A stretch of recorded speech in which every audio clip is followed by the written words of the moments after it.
sounds like your first console was the PS2. What was the first game you remember playing?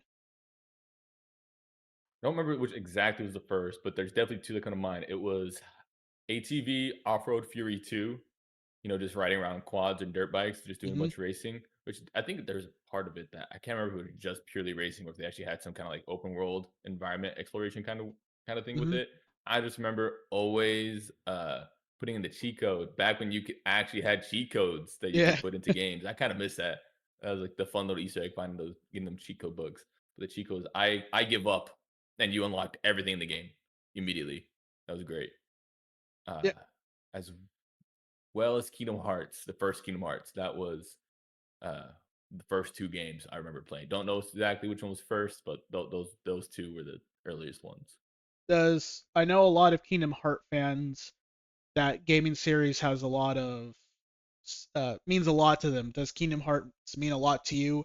Especially, it's one of those game series that kind of grows up with the player. But like a lot of people started playing it when they were grade school, middle school, and now play it till college into adulthood. Is that a game series that was like that for you?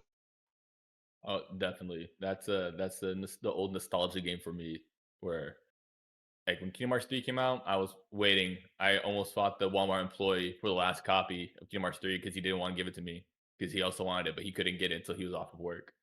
And I was like, "Sorry, man. I'm here. I got cash right here. I want this game. It's mine."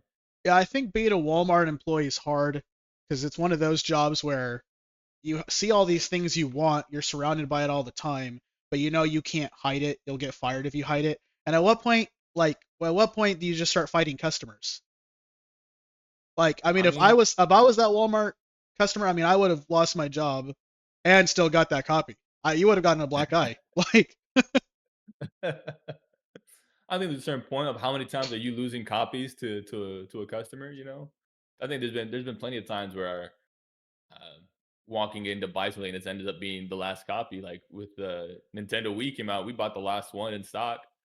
Same thing with our PlayStation 2 had broke and we are gonna buy a new one. And it was the new slim PS2s and it was the silver one. It was the mhm. last one in stock. Same thing with the bought the PS3, last PlayStation in stock. So it seems like every time going out to buy a console, it's always ends up being like the last item in stock. Yeah, with how scalpers are right now, I wonder if like those employees, because I mean, a lot of people play video games. I would say a majority of Americans play video games. So I imagine like if you work at a Best Buy, a Walmart, or a Target, and you see someone scalping all these consoles, I'm sure to them it's like, oh, this hurts inside. I don't want to make Yeah. this sale. Can I refuse sale? I mean, technically, you could, depending on the kind of job. I mean, if it's Yeah. like depending on the owners, it's something, you always have that sign like you can refuse service to anybody, Mm, especially. But big corporate Walmart, corporate America probably won't let you. yeah.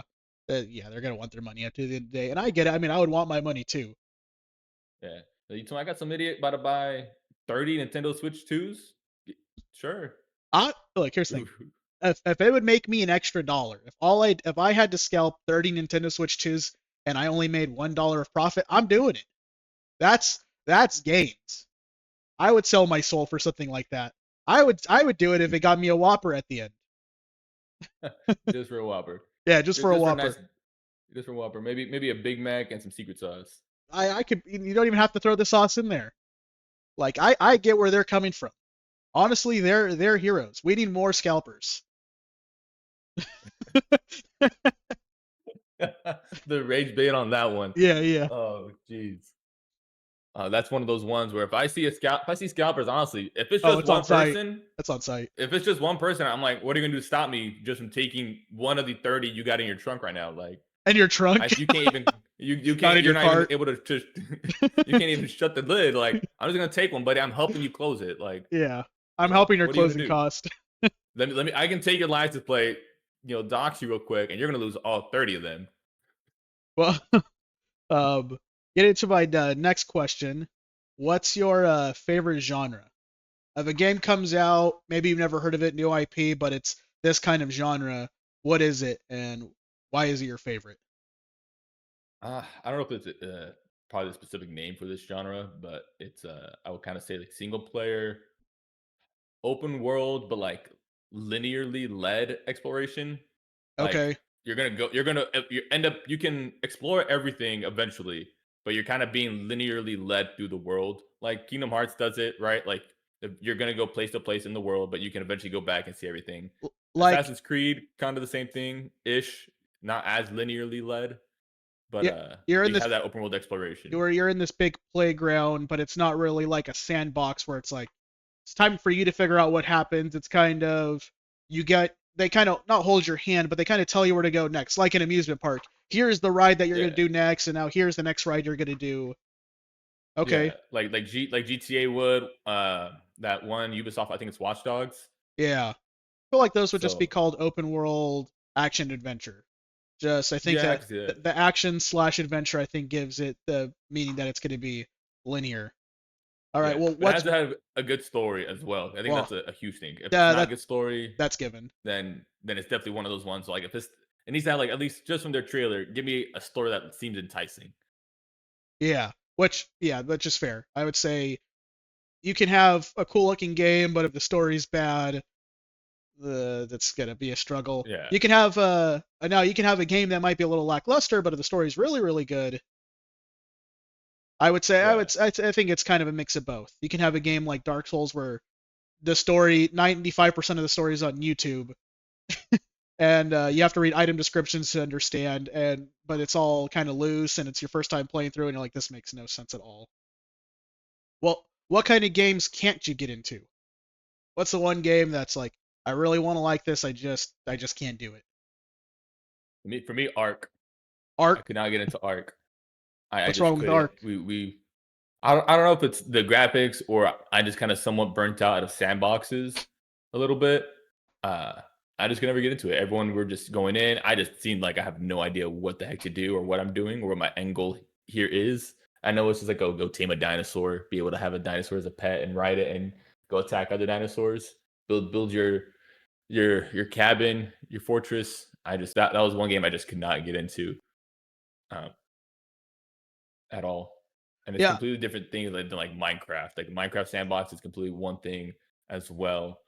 I can't think of another sandbox. I never played like Rust, but I feel like Rust kind of would give me like the same kind of vibe as Ark. Just obviously different IPs. yeah, I think with those kinds of games, you have to make your own story. I think it's hard to like when there's like the goal is figure it out. There's no like I need you to do A and B. It's just here's this world, go have fun in it, do whatever you want. And it's like, okay, cool. Yeah. What's there like and I know a lot of people say, "Oh, well the fun is the end game. The fun is the end game." Where it's like, "Well, the 95% of the way to get to the end game, that's not really that fun." I've never really played those games, but I've heard similar things from what you're saying. Yeah. Or we talk about like and even games like where the end game is like the fun part. Like you talk about that, like that just brings up to me like Destiny 2, hated end game grinding. I never did it.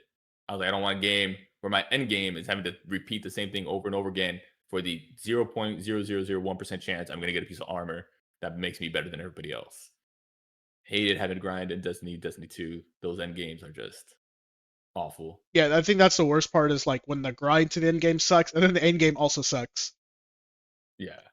Now, are you the kind of person that likes to play one game at a time, or do you like to bounce around a few games at a time? If it's like a single player story, I will probably stick with that one game um, and play that one. I don't think I would touch another single player story in the middle of it. But if it's like, say, we're doing multiplayer, I got no problem swapping from like Fortnite to Call of Duty to Marvel Hmm. Rivals, to GTA Online, but then still end up going back to my single player story game. Okay, So so when it comes to a single player game, just one at a time. Multiplayer, you can bounce around. There's no like I'm gonna play this one multiplayer game and just grind the hell out of it. yeah, that one can be whatever, any order, whatever's just the feeling, the moment, whatever friends want to hop on.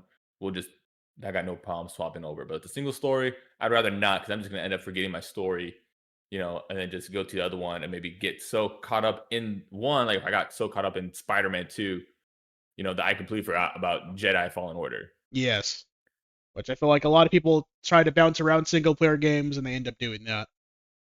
Yeah, that's what ends up happening. You get to such a good part of that story or in the game and the gameplay that you don't want to go back to the other one because you're enjoying this one so much.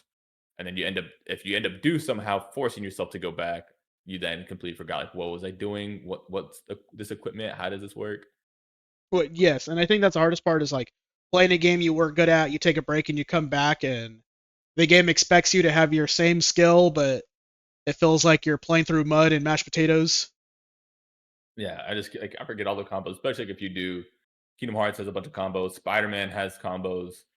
So and then even with like Jedi Fallen Order, I know like there's the parry timings. I can't remember too much of the Yes. combos, but if you tell me to go in and each one has a different jump button, I'm screwed. What do you prefer single player games or multiplayer games?